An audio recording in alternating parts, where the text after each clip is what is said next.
Safety finance and tax की update छूट ना जाए, इसलिए फटाक से सब्सक्राइब कर दीजिए और बेल आइकन दबा दीजिए ताकि नोटिफिकेशन आती रहे। हेलो दोस्तों, क्या हाल है आप लोगों के। तो यार आज की जो वीडियो रहने वाली है बहुत ही इंटरेस्टिंग वीडियो रहने वाली है, क्योंकि आज जो हम बात करेंगे वो जो हमारा मुद्दा है, जो सबसे ज़्यादा जो सैलरीड एम्प्लॉय जिस चीज़ के अंदर परेशान होते हैं उस चीज़ के बारे में आज हम डिस्कस करने वाले हैं। जो सैलरीड एम्प्लॉय को सबसे ज़्यादा दिक्कत देता है वो है टैक्स। तो हर कोई चाहता है कि उनके हाथ में इन हैंड जो आपकी सैलरी है वो ज्यादा बचे और आपको टैक्स जो है वो कम पे करना पड़े। आज हम उसी के बारे में आज हम डिस्कस करने वाले हैं। तो इस वीडियो के अंदर मैं दो चीजों के अंदर डिवाइड करूंगा। सैलरीड एम्प्लॉय की जो टैक्स सेविंग है उसको मैं दो पार्ट के अंदर डिवाइड करूंगा।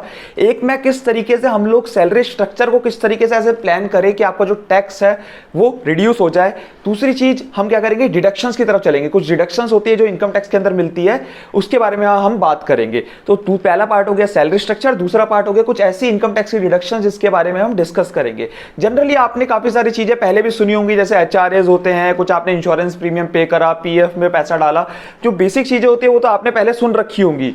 आज हम इस वीडियो के अंदर जो चीजें हैं वो काफी सारी चीजें डिस्कस करूंगा मैं आपके साथ, जो कि आई होप आपको काफी सारी चीजें आपको सीखने का इस वीडियो के अंदर आपको मिलेगा।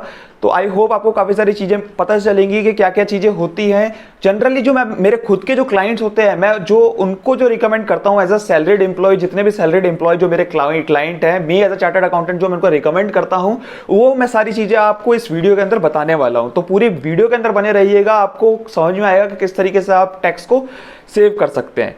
तो जैसे मैंने बोला कि हम इस पार्ट को जो हमारी टैक्स सेविंग है फॉर अ सैलरीड एम्प्लॉयज को मैं दो पार्ट के अंदर डिवाइड करूंगा। पहला हम planning of salary structure, second deduction. तो अगर मैं बात करूं कि जो मेरा टैक्स लगता है, इनकम टैक्स जो मेरा लगता है, अगर मैं सैलरीड एम्प्लॉय की बात करूं तो वो लगता है मेरा इनकम के ऊपर, राइट। जो भी मेरा इनकम टैक्स लगेगा किसके ऊपर लगेगा, इनकम के ऊपर। और अगर मैं बात करूं इनकम कैसे निकल के आती है, इनकम निकल के आती है gross total income less deductions, ठीक है, लेस डिडक्शंस। अब यहाँ पे ग्रॉस टोटल जो इनकम है, ग्रॉस टोटल जो इनकम है वो 5 हेड से बनी हुई होती है। मतलब जो मेरी इनकम होती है, मानिए जो मेरी इनकम होती है वो 5 हेड के अंदर बनी होती है। उसी में एक जो हेड होता है वो सैलरी हेड होता है, बाकी के 4 हेड होते हैं, जैसे कैपिटल गेन हो गया, हाउस प्रॉपर्टी हो गया, अदर सोर्सेज हो गया, बिजनेस प्रोफेशन, उसकी तरफ अभी हम नहीं जाएंगे। जो आपका जो मेन मोटिव है वो है सैलरीड एम्प्लॉय। तो सैलरीड एम्प्लॉय के बारे में ही अभी हम डिस्कस करेंगे। तो सैलरीड एम्प्लॉय की जो इनकम होती है उसमें से कुछ डिडक्शंस मिलती है, जो डिडक्शन माइनस करने के बाद जो मेरा निकल के आता है वो आता है टोटल इनकम, जिसके ऊपर मेरा टैक्स लगता है। तो सबसे पहले अभी हम बात करते हैं ग्रॉस टोटल इनकम, जो कि जिसके अंदर सैलरी इंक्लूड होती है। उसके अंदर अगर मैं बात करूं, आपके जो अगर सैलरी ही कम आए, अगर आपकी जो सैलरी है वो टैक्स के अंदर ही कम आए, ग्रॉस टोटल इनकम के अंदर ही कम आए, तो ऑटोमेटिकली जो आपका टैक्स है वो ऑटोमेटिकली कम हो जाएगा। हमें डिडक्शन की तरफ तो हम जाएंगे, लेकिन अगर मान लीजिए आपका सैलरी स्ट्रक्चर ही हमारा इस तरीके से कुछ प्लान्ड हो कि आपकी ग्रॉस टोटल इनकम ही कम आए, तो क्या बात है, बिल्कुल ठीक है। तो अगर मैं बात करूं सैलरी स्ट्रक्चर को हम किस तरीके से प्लान कर सकते हैं, कुछ आपने सुन रखे होंगे जैसे एचआरएस, ठीक है। तो एचआरएस जो जनरली जो लोगों को पता होता है सिर्फ एचआरए के बारे में पता होता है, लेकिन आज मैं आपको ऐसी कुछ चीजें बताऊंगा जो कि आपको मे भी पता हो, और मैं मतलब ट्राई मैं ये करूंगा कि जो भी चीजें हैं जो इसके अंदर जो वीडियोस के अंदर मैं कवर करूंगा, जो भी सारी यूनिक चीजें हैं वो मैं सारी ट्राई करूंगा कवर करने की। तो सबसे पहले हम बात करते हैं कि जो आपके सैलरी स्ट्रक्चर होता है, आप किसी भी कंपनी के अंदर जो जॉब करते हैं तो आपने देखा होगा जब भी आपको एम्प्लॉयमेंट लेटर मिलता है या फिर आपका प्रमोशन हुआ, आपको क्या मिलता है, आपको सैलरी स्ट्रक्चर जो मिलता है उसके अंदर आपका क्या होता है, सैलरी डिफाइन होती है। सैलरी डेफिनेशन का मतलब यह है कि कितनी आपकी बेसिक इनकम रहेगी, कितनी आपके डियरनेस अलाउंस रहेंगे, कितना आपको एचआरए मिलेगा उसके अंदर, कितने आपके स्पेशल अलाउंसेज रहेंगे, बाकी के वो सारी चीजें जो होती है वो डिफाइन होती है। लेकिन आपको नहीं पता होगा, आप सैलरी स्ट्रक्चर के अंदर प्लानिंग करके ही आप जो अपना टैक्स है वो काफी सेव कर सकते हैं। काफी लोगों को नहीं पता होता, तो मैं आपको वही आज इस वीडियो के अंदर बताने वाला हूं। तो सबसे पहले अगर मैं बात करूं कि जो भी आप अपने एम्प्लॉयमेंट के लिए खर्चा कर रहे हैं, कोई भी आप, जैसे आपने क्या करा, सैलरी कमाई, मान लीजिए आपका 10 लाख का पैकेज है, उसमें से आपने क्या करा, कुछ जो अमाउंट है वो आपने अपने एम्प्लॉयमेंट के लिए खर्चा कर दिया, तो आपको वो जो अमाउंट है उसकी डिडक्शन मिल जाती है। आप यहां पे मैं कहना क्या चाह रहा हूं मैं आपको बताता हूं।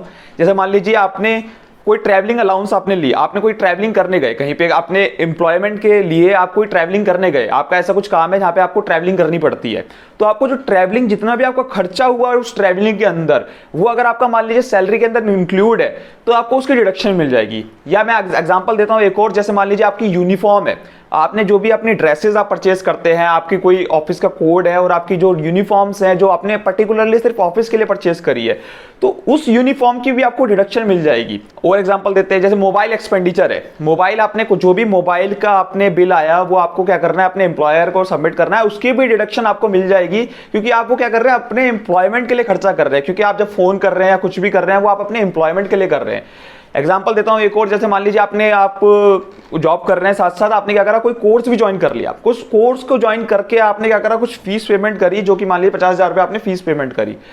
तो आपने जो फीस पेमेंट करी उसकी भी आपको सैलरी स्ट्रक्चर में अगर आप उसको अलाउंस लेंगे एज एजुकेशन अलाउंस, उसकी भी डिडक्शन मिल जाएगी। तो ये कुछ ऐसे खर्चे थे जो आपको, जितना भी आप खर्चा करोगे आपने अपने एम्प्लॉयर को बताना है, और आपको जो अपना सैलरी स्ट्रक्चर इस तरीके से प्लान करना है, उसके अंदर क्या करना है, आपको जो भी आपका सैलरी स्ट्रक्चर है आपको इस अपने एम्प्लॉयर को इस तरीके से बताना है कि भैया इसके अंदर मेरा यूनिफॉर्म अलाउंस जोड़ो। जो भी आपका सैलरी स्ट्रक्चर है आपको इस तरीके से मॉडिफाई कराना है अपने एम्प्लॉयर को बोल के, कि आपको उसके अंदर बोलना है कि जितनी भी आपका यूनिफॉर्म का खर्चा होने वाला है, जो आप एस्टिमेट कर सकते हैं, उतना आप यूनिफॉर्म अलाउंस डलवाओ, उसके अंदर ट्रैवलिंग अलाउंस डलवाओ, डेली कन्वेंस अलाउंस डलाओ, ठीक है। जो भी आपके एजुकेशन अलाउंस, जो मैं आपको बता रहा हूं कोर्सेज का जो खर्चा अगर आप अपनी जेब से पे कर रहे हैं तो उसका भी आपको अलाउंस मिल जाता है। तो जितनी भी ऐसी चीजें हैं जो आपको लगता है कि आपका एक खर्चा होने वाला है, आप उसकी एग्जाम फुल आप उसकी डिडक्शन ले सकते हो उसके अंदर अपने इनकम टैक्स के अंदर। तो जनरल अगर मैं रूल कहूं, ये आप ये सारी चीजें भूल जाइए, आप जनरल एक चीज याद रखिए, आप अपने एम्प्लॉयमेंट के लिए कुछ भी खर्चा कर रहे हैं, जो मैंने आपको बताया, जो मेजरली जितने भी खर्चे होते हैं जो आप अपने एम्प्लॉयमेंट के लिए कर रहे हैं, आपको सैलरी मिली उसमें से कुछ भी पार्ट आपने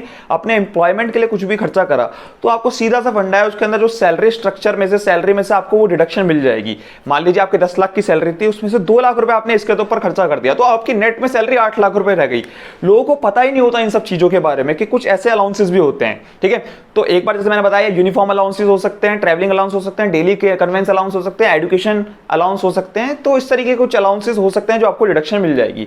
अब ये तो होगा कि आपने जितना खर्चा करा आपको उतनी आपको डिडक्शंस मिल गई। कुछ ऐसे भी डिडक्शंस, कुछ ऐसे भी अलाउंसेस होते हैं जिसके अंदर आपको पार्शियल डिडक्शंस मिलती है। जैसे मैं आपको एग्जांपल देता हूं, चिल्ड्रन एजुकेशन अलाउंस, लोगों को नहीं पता होता इसके बारे में।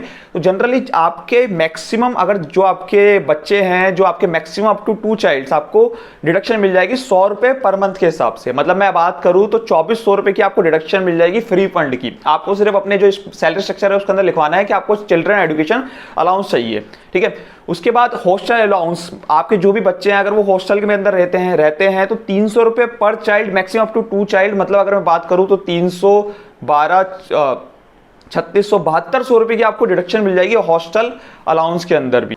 उसके बाद मान लीजिए आप कोई गाड़ी से जाते हैं, आपका कुछ कार मेंटेनेंस का खर्चा है, ये भी कई लोगों को नहीं पता होता। आप ऑब्वियसली कोई भी आप कहीं पे जा रहे हैं, आप अपने गाड़ी से जा रहे हैं, पेट्रोल का उसमें खर्चा हो रहा है, कहीं पे भी आप ऑफिस के काम के लिए भी जा रहे हैं, ऑफिस में भी जा रहे हैं, तो आपका क्या हो रहा है, उसके अंदर गाड़ी का खर्चा हो रहा है, पेट्रोल का खर्चा हो रहा है, मेंटेनेंस का खर्चा हो रहा है, रिपेयर का खर्चा हो रहा है, और ऑब्वियसली वो डेप्रिशिएट भी हो रही है वो असेट। तो आपको उसकी भी डिडक्शंस मिलती है। आपको जस्ट अपने एम्प्लॉयर को बोलना है कि भैया मेरे को जो सैलरी स्ट्रक्चर है उसके अंदर ये मेंशन कर दे, ठीक है। आपको जो उसके अंदर जो डिडक्शन मिलती है वो मिलती है 2700 रुपए महीना। मतलब जितना भी आपका गाड़ी से रिलेटेड जो भी आप खर्चा कर रहे हो उसके अंदर 2700 रुपए पर मंथ। अगर आपकी जो गाड़ी है वो 1600 सीसी से कम की है, अगर 1600 सीसी से ज्यादा की है तो आपको उस केस के अंदर 3300 रुपए पर मंथ के हिसाब से डिडक्शन मिलेगी। बहुत लोगों को ये नहीं पता होता और काफी मेजर डिडक्शन है जो लोग छोड़ देते हैं। उसके बाद इसके अंदर जैसे मान लीजिए आप कोई भी डिसेबल है, कोई भी मेरा भाई बहन जो भी है जो वो डिसेबल है, तो उनको क्या होगा, आपको ट्रांसपोर्ट अलाउंस की भी डिडक्शन मिलती है 3200 रुपए महीने के हिसाब से।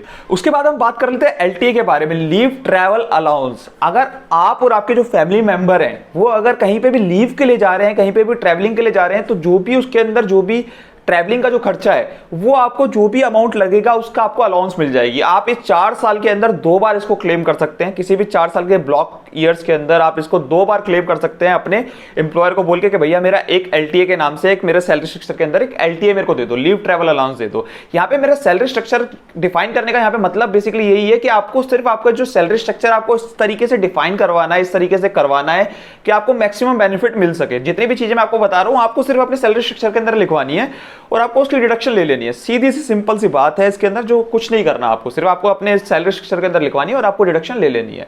उसके बाद अब हम बात करते हैं एचआरए के अंदर, जो आपकी आप लोगों का बहुत फेवरेट टॉपिक है, जो आप लोग काफी लोग पहले से जानते होंगे एचआरए के बारे में। तो एचआरए जो होता है वो होता है हाउस रेंट अलाउंस। मैं कहीं किराए पे रहता हूं, मेरा जो सैलरी है मैं कहीं पे किराए पे रहता हूं एज अ सैलरीड एम्प्लॉय, तो मेरे को जो भी उसके अंदर जो डिडक्शन है वो मिल जाती है, लेकिन मेरे को कुछ कैलकुलेशन करनी पड़ती है उसके अंदर। तो मैं अगर जो आपको बताने वाला हूं, विच एवर इन तीनों में से जो भी सबसे छोटा होगा उसकी डिडक्शन मिल जाएगी। जो भी आपको एक्चुअल एचआरए मिला, सेकंड नंबर पे जो भी रेंट पेड आपने करा, जहां पर भी आप रह रहे हैं किराए पर, rent paid minus 10% of salary. तो थर्ड पॉइंट आता है अगर आप मेट्रो सिटी के अंदर रह रहे हैं तो 50% of your basic salary plus DA, और अगर आप नॉन मेट्रो सिटी के अंदर रह रहे हैं तो 40% of basic salary and DA. तो आपको इस तरीके से कैलकुलेट करना होगा, जो भी इन तीनों में से सबसे छोटा होगा उसकी आपको डिडक्शन मिल जाएगी। तो ये तो थी सैलरी स्ट्रक्चर के अंदर जिस तरीके से आप जो मोटे मोटे जो खर्चे होते हैं वो मैंने आपको बता दिया, जो कि आप प्लान कर सकते हैं अपने सैलरी स्ट्रक्चर के अंदर और अपना जो टैक्स है वो बचा सकते हैं। तो सैलरी स्ट्रक्चर को भी हमने दो पार्ट के अंदर डिवाइड कर रहा था। एक तो वो था जो फुल्ली एग्जेम्प्ट थे, जैसे जो भी आप एम्प्लॉयमेंट के लिए खर्चा कर रहे हैं, जैसे कि यूनिफॉर्म अलाउंस हो गया, एजुकेशन अलाउंस हो गया, आप अपनी खुद की पढ़ाई के लिए जो आप पैसा खर्च कर रहे हैं, फीस दे रहे हैं, उसका अलाउंस हो गया, आपका जो ट्रैवलिंग अलाउंस हो गया, daily allowance, daily conveyance allowance हो गया, ये सारी जो चीजें होती हैं आपको इसकी डिडक्शन मिल जाती है, फुल मिल जाती है। मोबाइल एक्सपेंडिचर हो गया, तो ये सारी आपको डिडक्शन मिल जाती है। और दूसरी तरफ पे हमने बात करी थी कुछ जो आपके जैसे चिल्ड्रन एजुकेशन अलाउंस हो गया, हॉस्टल एक्सपेंडिचर अलाउंस हो गया, आपका एलटीए हो गया, लीव ट्रेवल अलाउंस, आपके जो गाड़ी से रिलेटेड जो भी खर्चे हैं, जो भी आपके डिडक्शन है वो आपकी सारी डिडक्शंस हो गई, और एचआरए हो गया। ये सारी चीजें थी जो हमने डिस्कस करी थी सैलरी स्ट्रक्चर के अंदर, जो आप डिफाइन करा के अपना जो टैक्स है उसको सेव कर सकते हैं। तो सैलरी स्ट्रक्चर समझने के बाद अब हम बात कर लेते हैं डिडक्शंस के बारे में। तो सबसे पहले जो डिडक्शंस आपने सुना होगा या नहीं भी सुना हो, जैसे कि अगर आप कोई भी लोन लेते हैं जिससे आप हाउस प्रॉपर्टी परचेज करते हैं या फिर कंस्ट्रक्शन कराते हैं उसके ऊपर, तो जो भी आप रीपेमेंट करते हैं उसका जो भी इंटरेस्ट जो अमाउंट होता है उसकी आपको maximum up to 2 lakh rupees आपको उसकी डिडक्शन मिल जाती है under section 24B of income tax act. मतलब जो भी आप इंटरेस्ट पे करोगे इंटरेस्ट पोर्शन के ऊपर maximum up to 2 lakh rupees आपको उसकी डिडक्शन मिल जाएगी अंडर इनकम टैक्स एक्ट। बाकी जो उसका प्रिंसिपल अमाउंट है उसकी भी डिडक्शन मिल जाएगी, वो हम बात करेंगे थोड़ी देर बाद, वो हमें डिडक्शन मिलेगी 80C के अंदर। तो ये भी हमारी बात रही कि जो भी आपका पोर्शन होगा इंटरेस्ट का आपको उसकी डिडक्शन मिल जाएगी 24B के अंदर। अभी हम बात कर लेते हैं, ये तो होगी हमारी जो इंटरेस्ट की डिडक्शन जो भी हमारी हाउस प्रॉपर्टी से रिलेटेड होती है। उसके बाद हम बात करते हैं अब जो आपके जेनेरिक सेक्शन होते हैं डिडक्शंस के। तो जो चैप्टर 6A जो होता है इनकम टैक्स के अंदर, उसके अंदर जो डिडक्शंस मिलती है आपने सुनी हुई होंगी काफी सारी।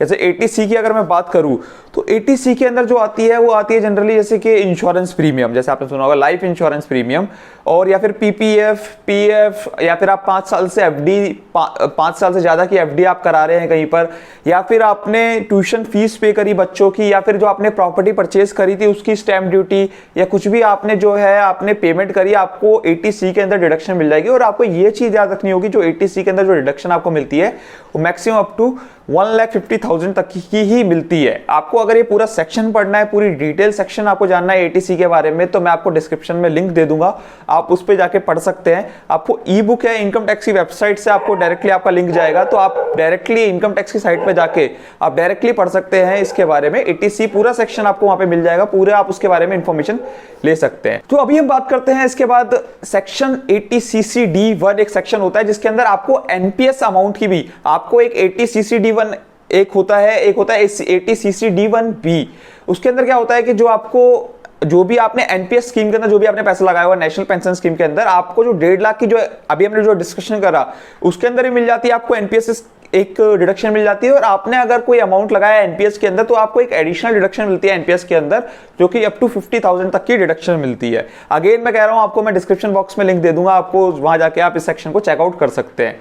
तो ये जो सेक्शन था, एक तो 80C की हमने बात करी, 80CC-D1 की बात करी, उसके बाद 80E एक सेक्शन होता है। आपने कोई भी लोन ले रखा था, मैं एग्जांपल देता हूं, आपने एजुकेशन के लिए कोई भी लोन ले रखा था, उसके बाद आप जॉब में आ गए आप, और उस लोन को जब आप चुका रहे हैं तो उसके अंदर क्या होता है कि इंटरेस्ट आप पेमेंट करते हो। तो आपको 80E सेक्शन के अंदर आपको जो भी आप इंटरेस्ट का पेमेंट कर रहे हो, आप अपनी स्टडीज के लिए जो भी आपने लोन लिया था, आपको उसकी भी डिडक्शन मिल जाएगी। इसके प्रिंसिपल अमाउंट की कहीं पे भी आपको नहीं मिलेगी, आपको सिर्फ इसके अंदर जो डिडक्शन मिलेगी वो मिलेगी आपको सिर्फ इंटरेस्ट अमाउंट की, इंटरेस्ट ऑन एजुकेशन लोन।